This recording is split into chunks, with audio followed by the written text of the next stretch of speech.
అంటే గుర్తొచ్చేది బీసీ సోదరులు. తెలుగుదేశం పార్టీకి వెన్నెముక బీసీ సోదరులు.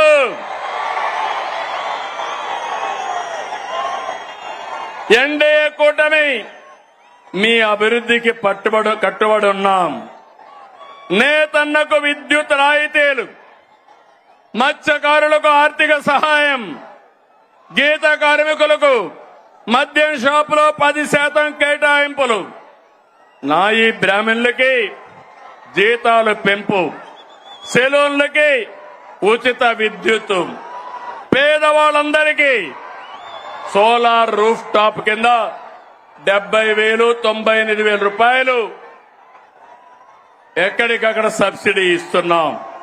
ఇలాంటి కార్యక్రమాలు ఇచ్చి అర్చకులకి, ఇమాములకి, మౌజములకి, పాస్టర్లకి ఆండ్రోరియం పెంచాం. ఎస్సీలు ఇక్కడ ఈ జిల్లాలో ఎక్కువగా మాదిగలున్నారు. ఎన్నో సంవత్సరాలుగా పోరాడారు మీరంతా. సమ్మర్లో 96లో వర్గీకరణ తీసుకొచ్చా, మళ్లీ ఈరోజు వర్గీకరణ తీసుకొచ్చిన ఘనత నాది, మాది. అవునా కాదా అని మిమ్మల్ని అడుగుతున్నా. ఏం తమ్ముళ్ళో మీరు చెప్పమని అడుగుతున్నా. వర్గీకరణ సబబు అయితే గట్టిగా చెప్పండి, కూడా చెప్పండి. సబబు అని చెప్పండి. సామాజిక న్యాయం మా ధ్యేయం. అందరికీ న్యాయం చేయాలి. తమ్ముళ్ళు ఇక్కడ అందరికీ ఫోన్లు ఉన్నాయా? ఉన్నాయా? ఫోన్లుంటే చేతులు పైకెత్తండి. మీకు అందరికీ ఫోన్లు ఉన్నాయి కాబట్టి ఒకప్పుడు ఆ ఫోన్లు రావడానికి నేనే కృషి చేశా. అవునా కాదా? నన్ను ఎగతాళి చేశారు. అవునా కాదా? ఇప్పుడు అడుగుతున్నా మిమ్మల్ని, ఆ ఫోన్లు ఉన్నాయి కాబట్టి మీరు ఏ ఆఫీసుకు పోయే పని లేదు. దర్జాగా వాట్సాప్ గవర్నెన్స్ తీసుకొచ్చాను. 700 సర్వీసులు మీ ఫోన్లోనే మీకు అందుబాటులో పెట్టిన ఘనత ఈరోజు కూటమి ప్రభుత్వాన్ని. ఏం తమ్ముడు వాట్సాప్ గవర్నెన్స్ తెలుసా అని మిమ్మల్ని అడుగుతున్నా. తెలుసు అంటే చెప్పండి, చేతులపైకి చెప్పండి. తెలియకపోతే తెలుసుకోండి. మీరెక్కడికి పోయే పని లేదు. మీ సెల్ ఫోనే మీ ఆయుధం. ఇది గుర్తుపెట్టుకోవాల్సిందిగా నేను కోరుతున్నా. తమిళు కేంద్రంలో, రాష్ట్రంలో ఈరోజు మనకంతా కూడా ఎన్డీఏ ప్రభుత్వం ఉంది.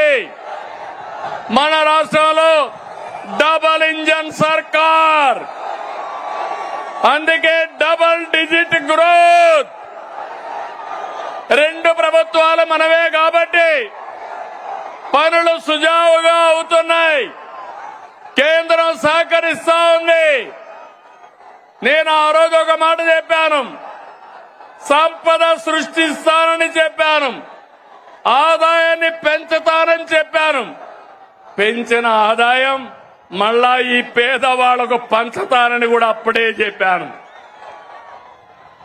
2025, 26లో 10.5% గ్రోత్ రేట్ వచ్చింది. జీఎస్టీపీ ఆల్ ఇండియా లెవెల్లో 8.8 అయితే మనం 10.5 వచ్చాం. అది కూటమి ప్రభుత్వం యొక్క సత్తా అని మీ అందరికీ హామీ ఇస్తున్నా. తమిళలో సంక్షేమం బాగుందా లేదా అని అడుగుతున్నా. అభివృద్ధి బాగుందా లేదా అని అడుగుతున్నా. గుంతలు పూడ్చామా లేదా అని అడుగుతున్నా. ఈ 2 జరుగుతా ఉంటే వైఎస్ఆర్ కాంగ్రెస్ పార్టీ ఉనికిని కోల్పోతున్నారు. అందుకే ఫేక్ రాజకీయాలతో ప్రజల్ని మోసం చేయాలని చూస్తున్నారు. ప్రభుత్వ కార్యక్రమాల్ని అడ్డుకోవాలని ప్రయత్నం చేస్తున్నారు. అసెంబ్లీకి రాకుండా పార్టీ ఆఫీసులు మూసుకొని సోషల్ మీడియా ఆఫీసులు పెట్టారు. సిద్ధం సిద్ధమని ఎగిరిపడ్డారు.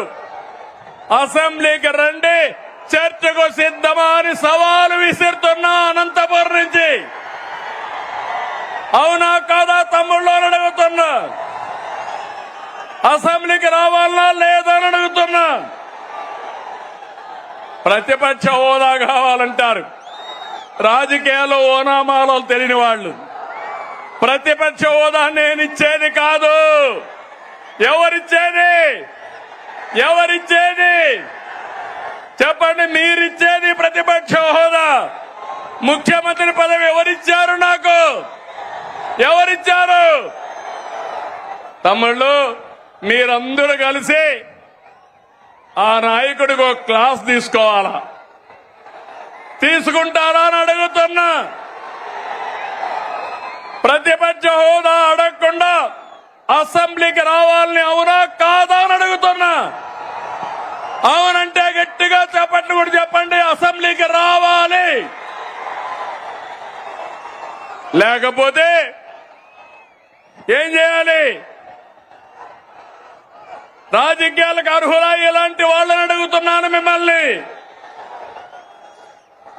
తమ్ముళ్ళు, శాసనసభకు రాకుండా రప్ప రప్ప అని రంకెలేస్తున్నారు.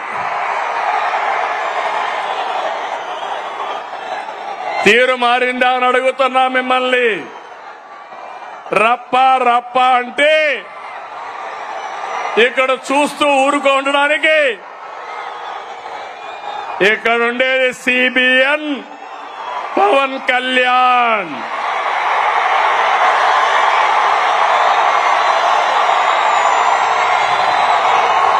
సోషల్ మీడియాలో పోస్టులు పెట్టి